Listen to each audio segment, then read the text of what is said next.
ఆ కాన్ఫిడెన్స్ నిజమో పైకట్లా మేకపోతు గాంభీర్యమో కానీ ఆంధ్రప్రదేశ్ రాష్ట్రంలో ఉన్న ఏ పార్టీకి లేనంత విశ్వాసం కాన్ఫిడెన్స్ వైసీపీలో కనిపిస్తోంది గెలుపు పట్ల.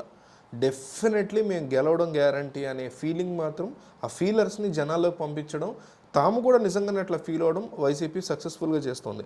జగన్మోహన్ రెడ్డి అందుకే విపక్షాలు ఎన్ని ప్లాన్లు వేస్తున్నా కూడా రిలాక్స్డ్గా ఉంటున్నారు, ఎటువంటి టెన్షన్లతో కనిపించట్లేదు. సహజంగా అధికార పార్టీ నేతలు ఎప్పుడు చూసినా తెగ ఒత్తిడికి గురవుతూ కంగారు పడుతూ ఉంటారు. ఎన్నికలు తరుముకొస్తున్న వేళ వారు నిరంతరం టెన్షన్లో కనిపిస్తారు. కానీ జగన్మోహన్ రెడ్డి మాత్రం ఏ రోజు మచ్చుకైనా అలాంటి పరిస్థితులు కనిపించట్లేదు. దానికి కారణం ఆంధ్రప్రదేశ్ పొలిటికల్ పల్స్ని జగన్మోహన్ రెడ్డి పూర్తిగా పట్టుకోవడమే అని చెప్తున్నారు. అదేవిధంగా తాను జనాలకి ఏం చేశాను, తనని జనాలు ఏ రకంగా చూస్తున్నారు, దానికి నేను ఫుల్ఫిల్ చేయగలుగుతున్నానా లేదా, వాళ్ళకి నేను కరెక్ట్ మెసేజ్ ఇచ్చానా, కరెక్ట్ పథకాలు ఇచ్చానా, వాళ్ళు దాన్ని బేస్ చేసుకుని నా మీద ఓటేస్తారా అనే ఒక కాన్ఫిడెన్స్తో ఉన్నారు. ఏపీ జనాల మూడ్ ఎలా ఉంది, విపక్షాల వీక్నెస్ ఏంటి, ఇవన్నీ తనకి బలం అవుతాయని ఆయన ఫీల్ అవుతున్నారు.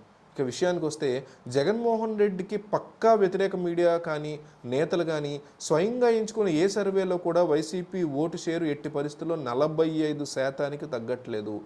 జగన్మోహన్ రెడ్డికి వ్యతిరేకంగా ఉండే తెలుగుదేశం లేదా జనసేన, బీజేపీ, కాంగ్రెస్ ఈ మీడియా వాళ్ళు లేదా పార్టీల వాళ్ళు చేయించుకునేటువంటి సర్వేలలో వైసీపీ ఓటు షేరు 45% తగ్గట్లేదు.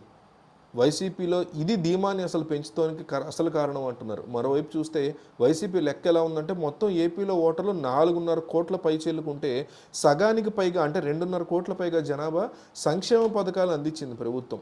ఈ రోజున ఎవరు వెళ్ళి సర్వే చేసినా ప్రభుత్వం తరఫున ఏదో ఒక పథకం తమకు అందిందని చెప్పేవారు ఎక్కువ మంది ఉన్నారు. అలా 2.5 కోట్ల మందిని తమ వైపు ఉంచుకున్న వైసీపీ రానున్న ఎన్నికల్లో ఆ స్ట్రాంగ్ కాన్ఫిడెన్స్తో బరిలోకి దిగబోతుంది. అందుకే గెలవబోతుందనే కాన్ఫిడెన్స్ జగన్కు ఉందంటున్నారు.